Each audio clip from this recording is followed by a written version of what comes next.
కనీస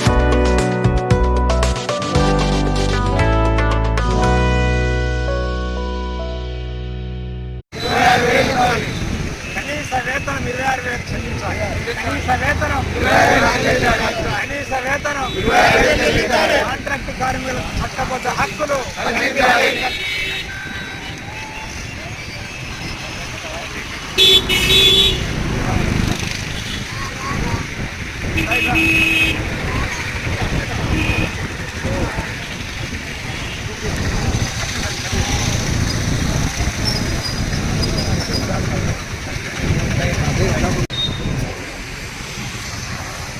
ఇవాళ దేశంలో పనిచేస్తున్నటువంటి కోట్లాది మంది కాంట్రాక్ట్ కార్మికులు, అవుట్సోర్సింగ్ కార్మికుల యొక్క పరిస్థితులు ఇవాళ ప్రభుత్వాలు ఏమాత్రం కూడా అట్లాంటి పరిస్థితులపై స్పందించకుండా, ఇవాళ కాంట్రాక్ట్ కార్మికులకు చట్టబద్ధ హక్కులు కల్పించకుండా, కాంట్రాక్టు కార్మికులకు 26,000 కనీస వేతనం అనేక సంవత్సరాల నుంచి కార్మిక సంఘాలు డిమాండ్ చేస్తున్నప్పటికీ కూడా పరిశీలన చేయకుండా, పని భద్రత కల్పించకుండా ఇవాళ దేశంలో అమలవుతున్నటువంటి కార్మిక చట్టాలన్నీ కూడా కాంట్రాక్టు కార్మికులకు ఆమడ దూరంలో ఉన్నాయి తప్ప వాటిని ఏమాత్రం కూడా ప్రభుత్వాలు ఇలాంటి కార్మికులకు వర్తించడం చేయడం లేదు.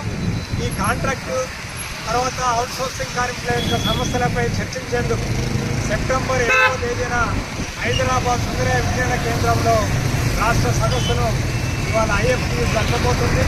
ఈ సదస్సులో అవుట్సోర్సింగ్ కాంట్రాక్ట్ కార్మికులు, రాష్ట్రంలో దేశంలో ఉన్నటువంటి కార్మికుల యొక్క జీవన స్థితిగతులు, పరిశ్రమల్లో ఎదురవుతున్నటువంటి అనేక సమస్యలతో పాటు కార్మిక చట్టాలు, ప్రభుత్వ తీరుపై చర్చించి పెద్ద ఎత్తున కార్మికుల్ని దేశవ్యాప్తంగా ఆందోళనకు సమీకరించడానికి అనేక నిర్ణయాలు తీసుకోబడతాయి.